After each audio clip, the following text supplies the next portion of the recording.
Good morning, my dear sisters and brothers. The Lord must be very disappointed with his disciples, whom he considers friends. Because while he was saying that he will be put to death, while he was predicting what is going to be his passion and death in Jerusalem, his disciples, whom he considers friends, are talking about who is the greatest among them. Imagine your friends, you told them you have cancer, terminal cancer, and they say, "Oy, sa akin mo nalang ibigay yung mga kwintas mo ha, sa akin mo nalang ibigay yung mga ari-arian mo." So they were more interested in what they're going to get once you are dead.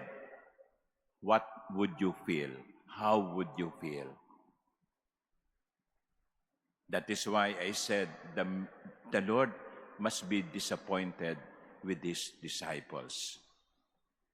But take note, the Lord did not scold them for being ambitious.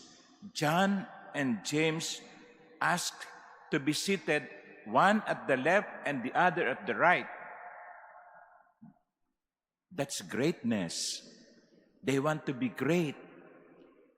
They want to be seen as close to the Lord. Just like here in the church, we want to be said as close to the cardinal. No? Hoy, you're close to the cardinal, baka naman pwedeng close to the rector, close to the parish priest. The parish priest is his friend. The parish priest is visiting his house or her house very often on special occasion. That's greatness. Malapit sa pari, malapit sa kura. But the Lord did not scold them for aspiring to be close to them, to Him.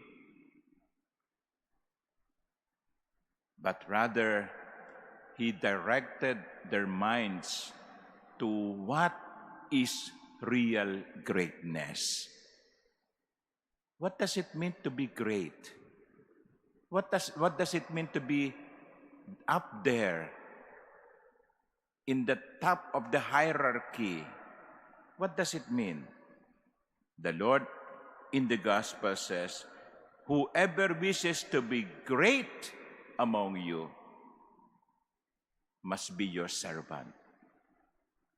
Greatness means service. You want to be great? Good. You want to be number one? Good. But be number one in serving other people. Be great in serving others.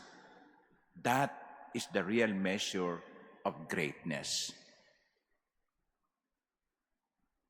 Hindi yung title. Hindi yung honor. In the church and in the eyes of the Lord, greatness is measured by how much you serve others.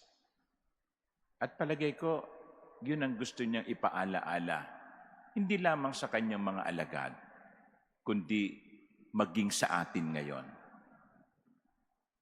Mas tumataas ka sa posisyon, mas nabibigyan ka ng honor, ng title, mas lalo kang dapat na maging lingkod ng lahat. Even popes. The popes are the number one in the hierarchy. But you know what one of the titles of the popes? Servus Servorum Dei. Servant of the servants of God. Lahat tayo servants. And the Pope is the servant of us all. You see, the higher you become, the more you should be serving others. And in the eyes of the Lord, that is the measure of greatness.